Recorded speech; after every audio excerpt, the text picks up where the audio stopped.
bubar. Katanya alasannya apa ibu merayakan Maulid? Ini kan bentuk cinta Pak Ustaz. Bapak merayakan Maulid kenapa? Ini kan bentuk rindu. Tapi ujung-ujungnya apa? Subuh masjid sepi. Betul-betul?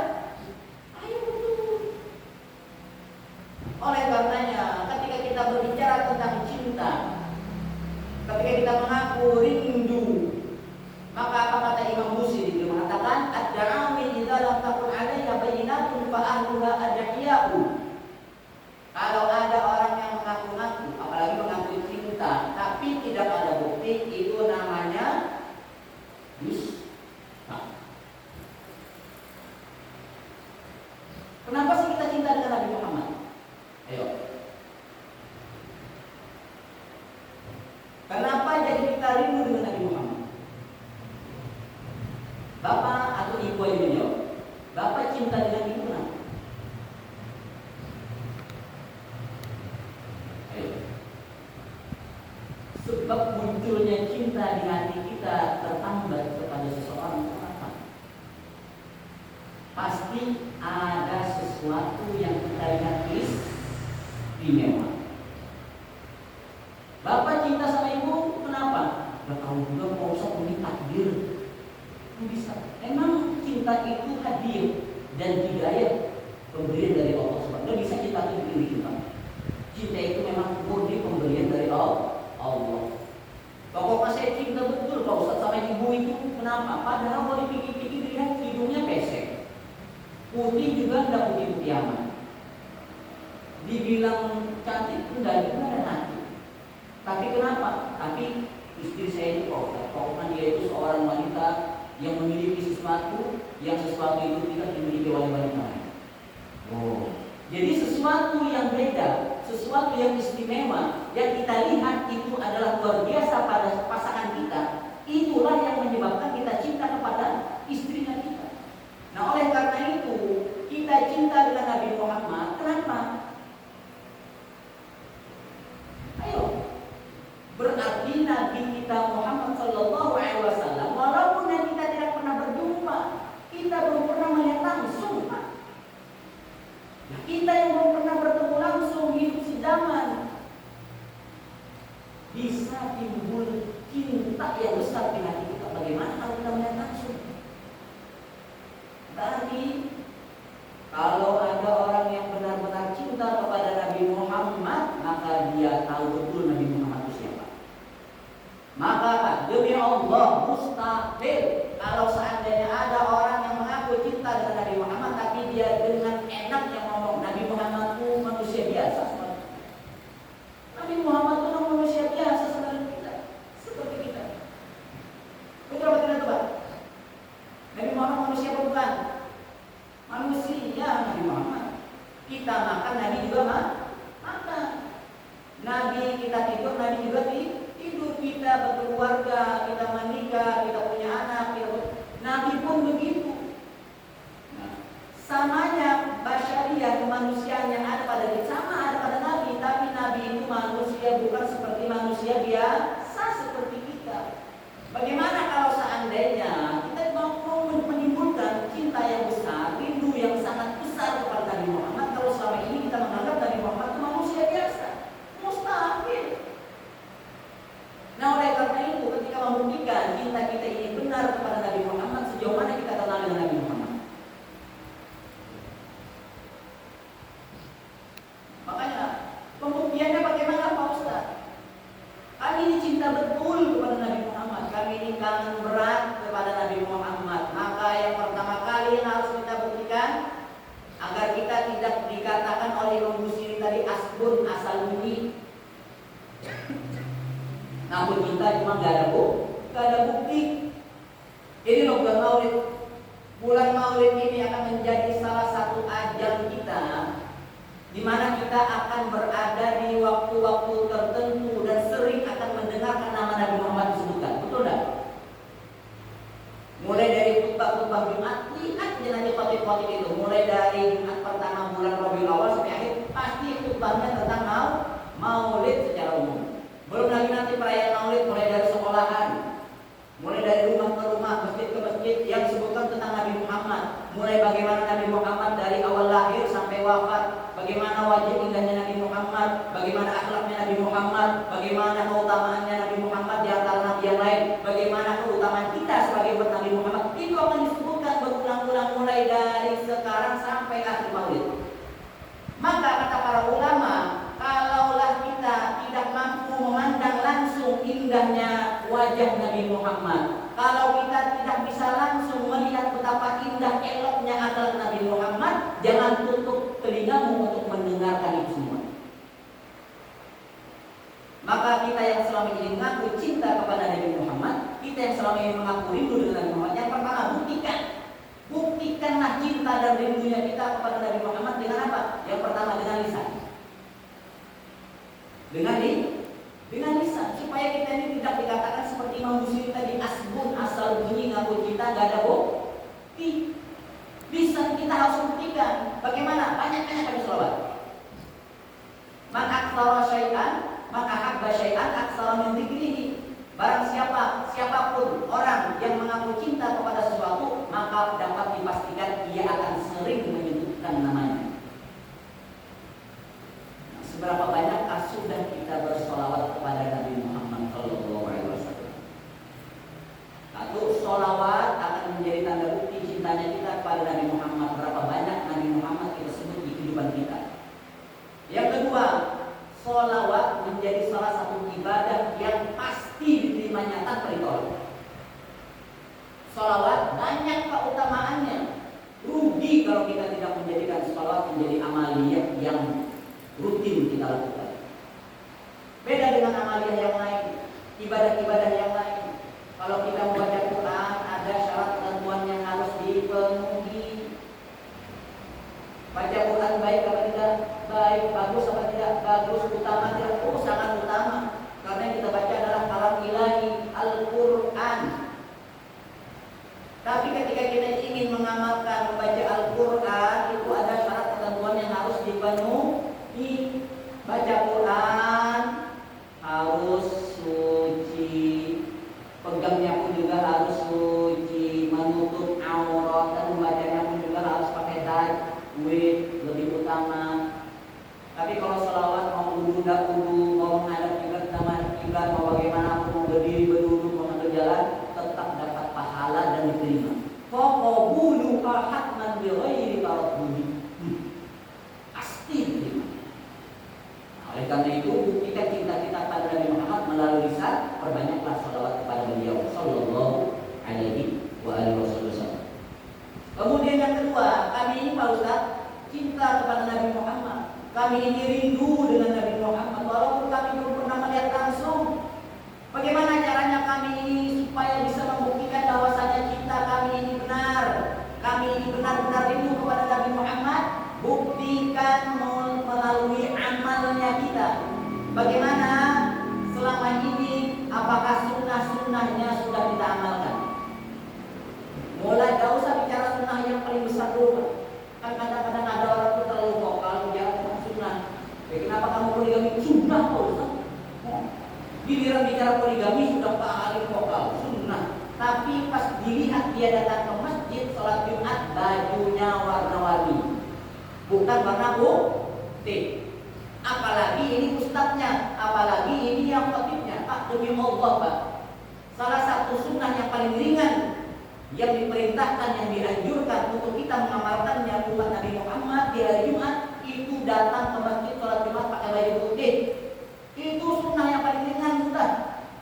Ini bagaimana kalau seandainya pemuka agamanya, ustadznya, kiainya, khotibnya, sedangkan dia datang ke masjid tidak mengamalkan sunnah. Ya, ada beberapa waktu yang lalu pernah menyampaikan hal yang demikian ke pengurus masjid. Kalau bisa, kalau ustadz datang, khotib tidak pakai baju putih, nggak usah dipakai lagi dah. Kenapa? Karena sunnah yang ringan saja tidak Ini bicara tentang masalah poligami paling pokok. Dia benar sudah. Abis itu lagi mengaku-ngaku bicara tentang masalah. Oh, berarti aku tentang sunnah. Datang ke masjid, masuk kaki kiri. Ya Allah. Katanya cinta. Keluar masjid ke bolak-balik kaki kanan. Masuk kamar mandi, hammam, WC, toilet,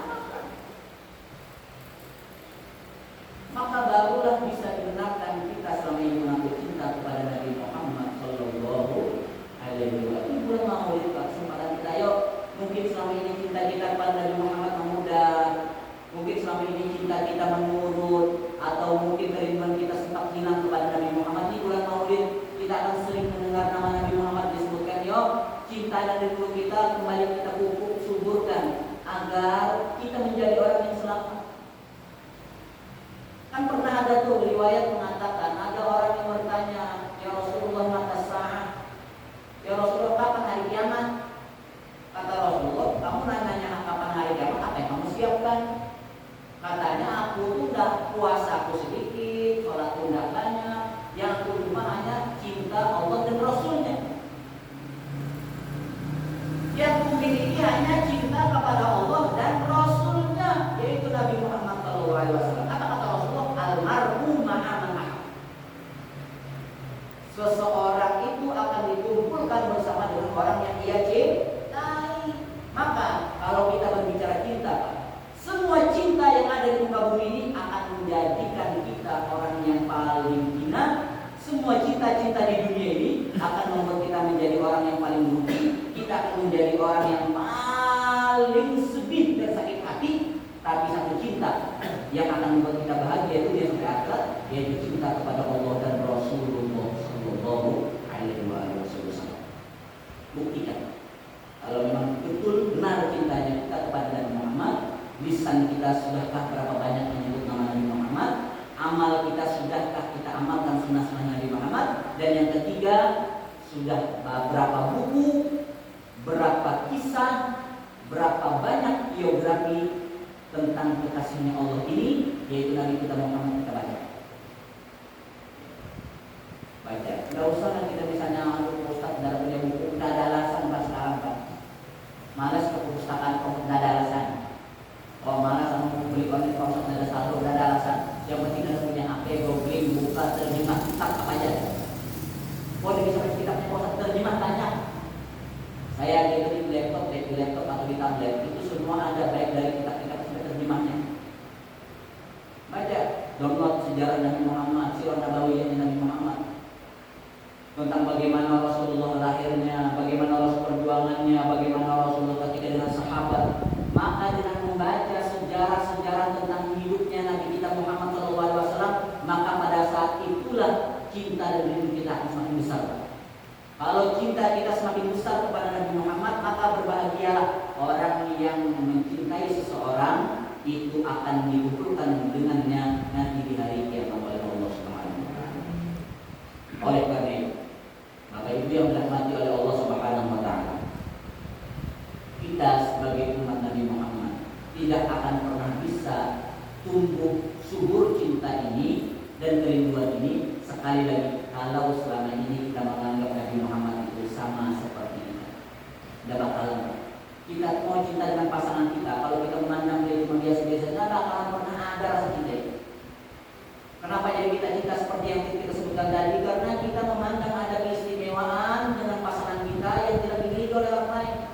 Bu, ibu kenapa kita dengan bapak? Tidak tahu juga Pak Ustaz, pokoknya bapak itu pokoknya spesial bagi saya. Padahal suaminya apa? Ya tadi sudahlah kurus, pendek, hitam, pesek, hidup lagi. Tapi ibunya cinta mati. Ketika ditanya mati, ibu cinta mati dengan bapak. Pokoknya suami saya itu Pak Ustaz, dia itu punya sesuatu yang tidak dimiliki oleh laki-laki pada umumnya. Oh, begitulah kita dengan Nabi Muhammad. Jadi kita membaca sejarah, membaca riwayat-riwayat di kitab-kitab tentang bagaimana Rasulullah ini istimewanya apa, Rasulullah ini yang membedakannya apa, Rasulullah ini menjadi luar biasa apa. Maka itu akan memunculkan cinta yang besar dan kerinduan yang mendalam kepada Nabi Muhammad Sallallahu Alaihi Wasallam. Salah satunya kita tuh Pak, demi Allah kita tuh paling kalau ada orang mengatakan Rasulullah sama manusia seperti kita, iya sama. Kita anak Nabi mana? Kita tidur, Nabi tidur. Tapi Nabi kita Muhammad basyaran la al-basyar, manusia tapi tidak seperti manusia pada umumnya seperti kita. Kita ihtilam, kami ihtilam Pak. Apa itu ihtilam? Mimpi basah. Semua pernah mengalaminya. Nabi Muhammad tidak pernah mimpi basah. Lam yaqtalib Allah mutlaqan abada wa man tata'aba aslan fi madad zaman. Ayo, yang siapa tadi korban mengatakan Nabi Muhammad sama seperti kita manusia biasa. Kita mungkin pernah mengalami yang namanya ihtilam. Nabi tidak pernah ihtilam sama sekali. Kenapa? Karena ihtilam itu minasyaiton. Mimpi basah itu dari gangguan setan. Bapak Ibu yang dirahmati oleh Allah Subhanahu wa taala. Ada seseorang itu ketika dia sebelum tidur berawal dari pandangan, berawal dari tontonan, berawal dari pikiran.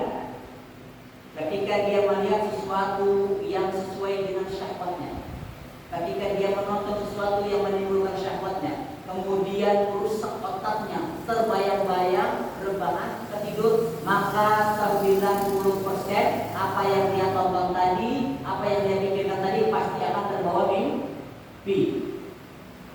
Apapun yang kita lihat, apapun yang kita pikirkan, maka kebanyakan di antara kita 90% dapat dipastikan akan terbawa mimpi. Lalu bagaimana kalau seandainya kita berani mengatakan Rasulullah itu sama seperti kita manusia biasa yang ihtilam, mimpi basah, sedangkan Rasulullah pernah mengatakan ihtilam itu adalah daripada setan. Ini khususiyat, ini keutamaan yang Allah berikan hanya kepada Nabi kita Muhammad SAW. Dan para nabi terdahulu itu Pak dijagakan dan dipeliharakan oleh Allah dari hal-hal yang dapat menurunkan derajat Nabi mereka. Apalagi Nabi kita Muhammad, Nabi kita pemimpin para nabi, Nabi kita pemimpin para rasul, yang tentunya melebihi keutamaan nabi-nabi terdahulu. Sama dengan kita, ya sama lah, kita makan Nabi makan, kita ihtilam Nabi tidak pernah ihtilam. Lalu kita baca itu bagaimana Rasulullah luar biasa, Rasulullah tidak pernah ihtilam, Rasulullah wa man tataba asmi mana zaman ini. Kalau memang kita berani mengatakan Rasulullah itu manusia biasa sama seperti kita Pak, kalau sudah makan kenyang, ya kan, maka tibalah mengantuk. Maka pada saat mengantuk itu tanda-tandanya biasanya muncul apa? Menguap. Rasulullah wa mata sa'aba minhu fi mada zamani, Rasulullah seumur hidup tidak pernah menguap.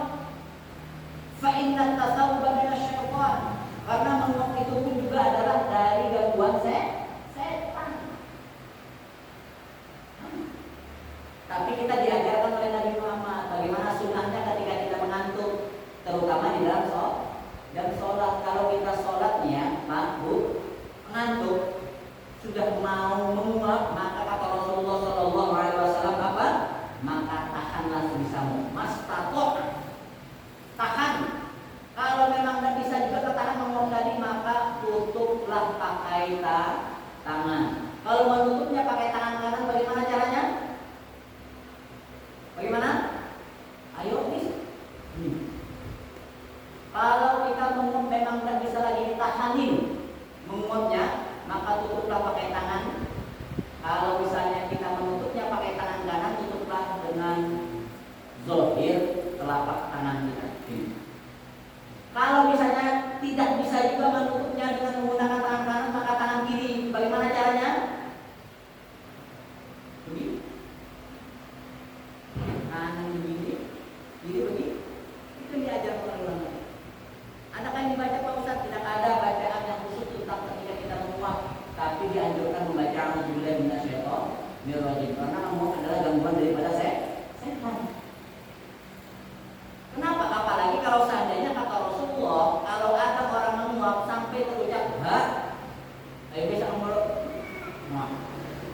Itu apa kata Rasulullah? Itu pada saat orang menguap mengeluarkan suara, itu setan ketawa. Dan bahkan setan itu tak bisa masuk ke dalam diri seseorang melalui menguap. Makanya apalagi kadang-kadang kita itu menguap itu sesekali kan Pak.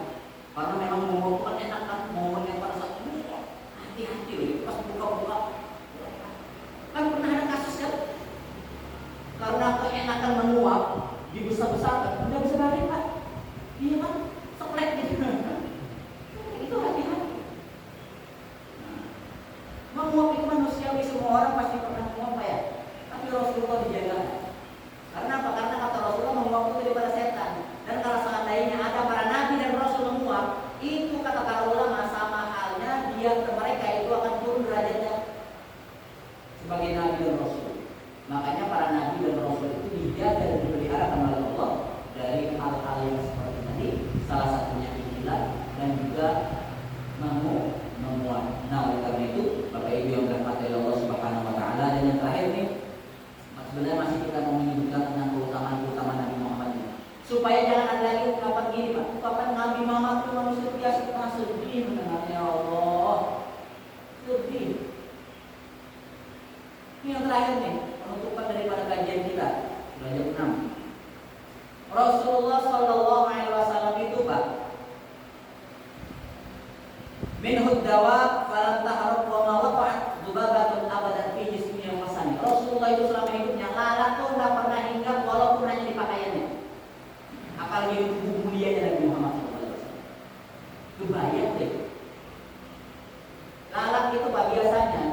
dalam api neraka.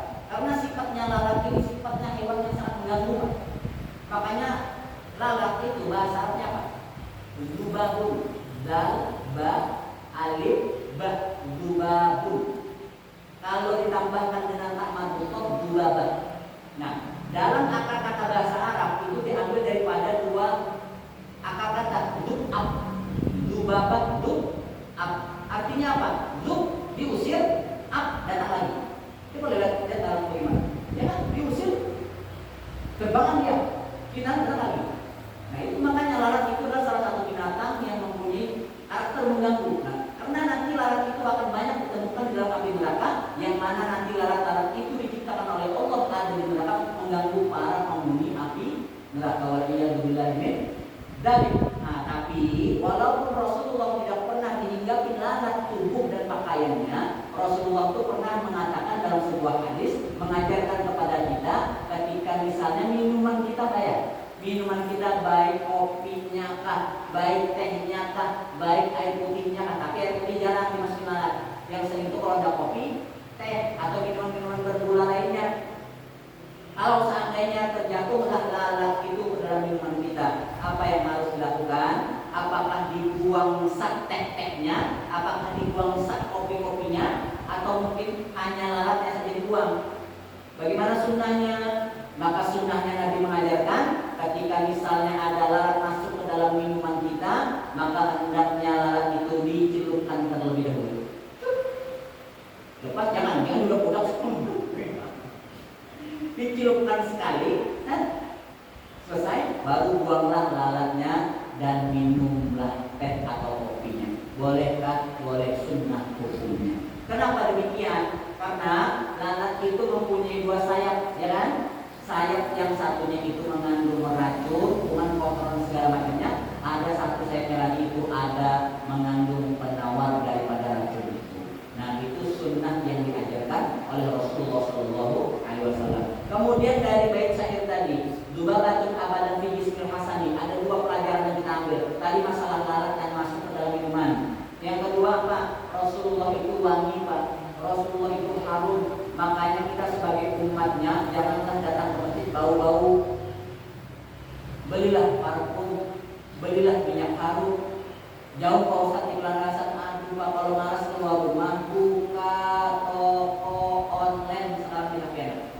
Pesan mulai dari parfum yang paling murah, mulai parfum yang sampai mahal ada, atau mungkin beli tarung berbrum boleh mandi parfum di rumah sekalian.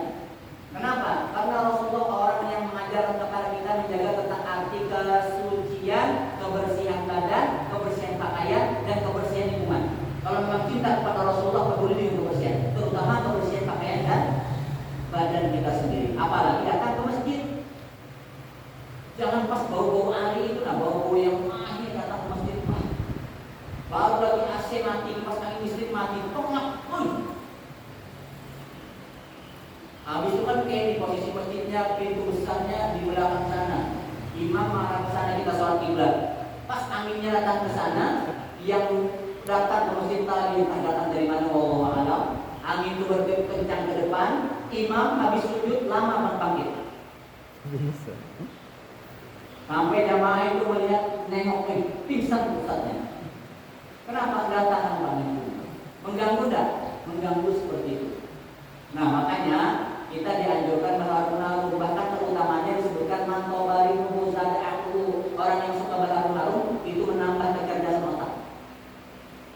Bukan berarti orang yang bau punya cerdas sudah, tapi kebanyakan orang yang suka harum-haruman itu akan menambah kecerdasan otak. Nah dalam memakai atau membeli menggunakan parfum atau minyak wangi ini ada beberapa ketentuan yang harus diperhatikan ini yang kadang-kadang terbolak-balik. Kalau kita laki-laki itu dianjurkan memakai parfum atau minyak wangi yang memang agak sedikit menyengat, maksudnya tuh yang aromanya lebih keras, yang artinya tidak cukup hanya kita mencium, tapi orang-orang sekitar 1, 2, 3 lingkungan kita sekeliling mencium. Nah itu bagi laki-laki dianjurkan. Yang perempuan itu yang lembut, yang cukup menghilangkan bau badannya sendiri, dan mungkin kalau begitu cukuplah satu orang di kiri, di depan, belakang, kanan yang mencium wanginya. Ini jangan sekarang kebalik. Yang perempuan kebanyakan memakai parfum minyak wangi yang dipakai yang seharusnya ditentukan buat laki-laki. Yang sebelum dia datang 2 kilo lagi dia di jalan sudah keciuman kau. Nah, ini ketentuannya ini harus diperhatikan. Bahkan kadang-kadang ada Pak di beberapa masjid. Kita dulu tuh sering ngisi di Pama Mangga. Nah itu kadang-kadang ada jamaah itu naruh parfum di kotak infak satu kotak itu. Satu kotak itu kan isinya 12 ya, 12. Itu banyak yang sekarang orang yang buat kita tuh tidak seperti itu. Jadi biar nanti yang datang merasa haru badannya ya kan. Biar nggak mengganggu.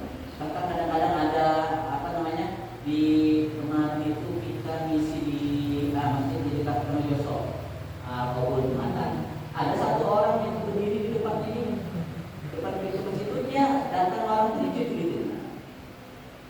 Nah, terus dia pertama sunnah dan kita lihat tidak mengganggu orang lain dengan ada bau yang tidak enak. Nah, jadi mudah-mudahan Pak ya, kita di bulan Ramadan ini bisa mengamalkan sunnah-sunnahnya Rasulullah, kita berbanyak sholawat kepada Rasulullah, dan kita semangat lagi membaca sirah nabawiyahnya Nabi Muhammad, kita baca biografinya beliau agar kembali menumbuhkan cinta dan kerinduan kita kepada Nabi Muhammad, dan mudah-mudahan dengan barokah dan manfaat majelis kita pada pagi hari ini, kita jangan lagi menganggap Nabi Muhammad boleh kita Nabi Muhammad manusia sama seperti kita, tapi ingat Nabi Muhammad tidak sama seperti manusia lainnya. Wallahu a'lam bishawab. Mudah-mudahan apa yang dapat saya sampaikan ada berkah dan manfaatnya. Selagi yang diambilkan ada Allah yang bermanfaat.